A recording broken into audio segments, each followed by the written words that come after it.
Is a new horror icon born, or is it an overhyped movie that influencers have latched onto out of fear for being wrong? I am settling the clown in a cornfield debate now. What's up, cretins? What's up, creeps? My name is Chris. I am the only person talking horror on the internet. I am here to help you navigate the nonsense as today we discuss Clown in a Cornfield, without spoilers. Based on the 2020 Adam Caesar novel, director Eli Craig's Clown in a Cornfield introduces us to Quinn Maybrook, who has just moved from Philadelphia to the small town of Kettle Springs, Missouri, a rural community known as the birthplace of Bay Pen corn syrup and their mascot, Friendo the Clown. People start turning up dead following their 100th annual Founders Day celebration.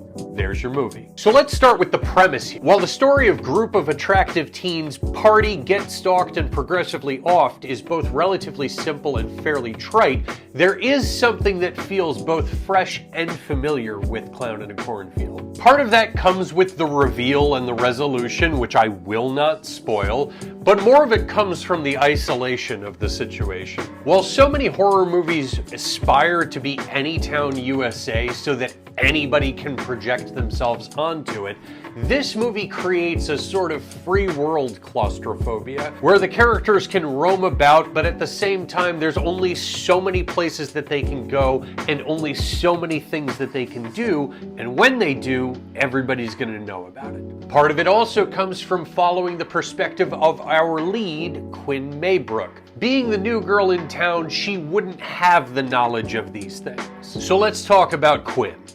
As portrayed by Katie Douglas, Quinn is a strong, confident, smart, modern final girl. She keeps her father at bay and in check. She doesn't take shit from her teachers. She does as she pleases, and she's not shoved down the viewer's throat as being without flaw. She's not excelling in school. In fact, she's in trouble on day one. But one of the most telling things about Quinn comes from her being the person that initiates making out with people that she's interested in. And she doesn't do so with trepidation. It's clearly familiar territory with her, and it's something that she's comfortable with. Really, she's far closer to a Tatum than a Sydney. She's much more a Tina than a Nancy, and absolutely a Linda in lieu of a Lori. Totally.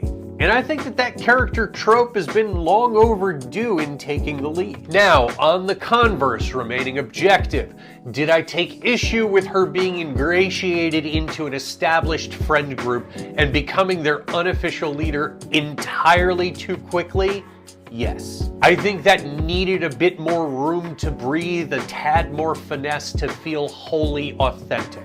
And don't get me wrong, it doesn't feel fake, right? It just feels like they needed some kind of connection or experience other than just ending up in detention together and now we're inseparable. Her counterpart, Friendo, is harder to talk about without giving away too much, but let's give it a shot. I like the look of Friendo. I think that everything with the costume works, and in some ways it's even better than a modern Pennywise or an Art the Clown because it's not outwardly menacing. It's approachable in the way that the original Tim Curry Pennywise was. And when the kills start, I think that the executions are executed excellently. I appreciate the attention to detail and the ever-important choice of practical effects. This movie had a budget of $1 million. They figured it out. Bigger productions take notice. Now, objective counterpoint. As for the other characters, no, they are not the best. I don't think that they're bad. I do think that they're somewhat interchangeable and somewhat disposable. And that's not for lack of source material. I've been through the books. There's plenty about who these people are and plenty of distinguishing characteristics amongst them that just do not show up in the film in the way that I wish that they had. The character Rust is sorely missing, showing up at the beginning and then he's gone for what feels like 2/3 of the movie. And really, that's the biggest issue that Clown in a Cornfield faces. There's not enough exposition and there's not enough characterization. It really feels like they were dead set on 90 minutes and cut out things that would make these pawns into the kings and queens that they are in the novel. And no, I am not the book was better guy. These issues could have been resolved with, I don't know, 15, 20 minutes of additional footage in the first and second act. If there's a 2-hour cut of Clown in a Cornfield somewhere, I guarantee you that we're golden. Because I can tell you that the third act is tight. They didn't take anything out of that. It's totally killer. So do I think it's a bad movie? Fuck no, not even close.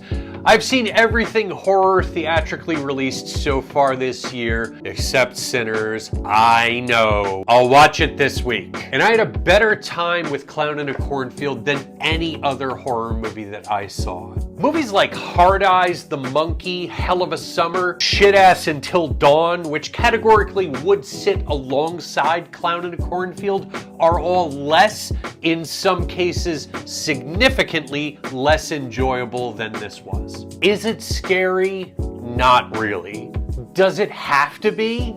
Well, hell, if you're about to tell me yes, then I assume that you're going to be skipping Final Destination Bloodlines this weekend, because there is not a single scary movie in that set. Tense? Sure. Great kills?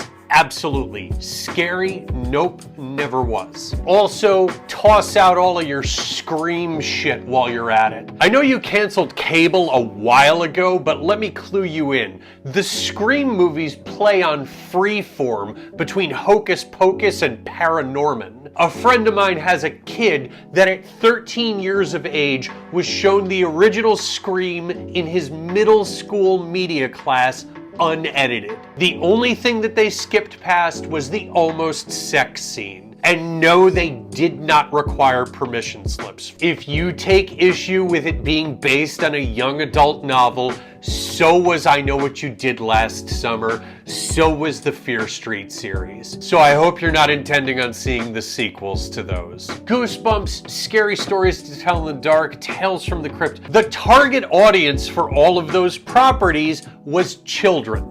Get over yourself. Clown in a Cornfield was an absolute blast. It's more of a credit to the film that its biggest offense is that I just wanted more of it. With a strong lead, a memorable villain, an innovative enough premise, and plenty of source material left to explore, franchise potential is set. And if you're not on board, that's fine. But when the sequel hits, you're gonna have a hell of a time trying to find your way out of Kettle Springs. Kindred Spirits, Scream, Scary Stories to Tell in the Dark, Children of the Corn. Not because of the corn thing, but because of the isolation. You get it. So that's gonna do it for today, creeps. Do all these things. Let me know what you thought of Clown in a Cornfield right over here. Please be respectful to others and don't spoil anything. I did my best not to. And as always, this is all just a matter of opinion. See it yourself, make your own decisions, remain critical, support horror.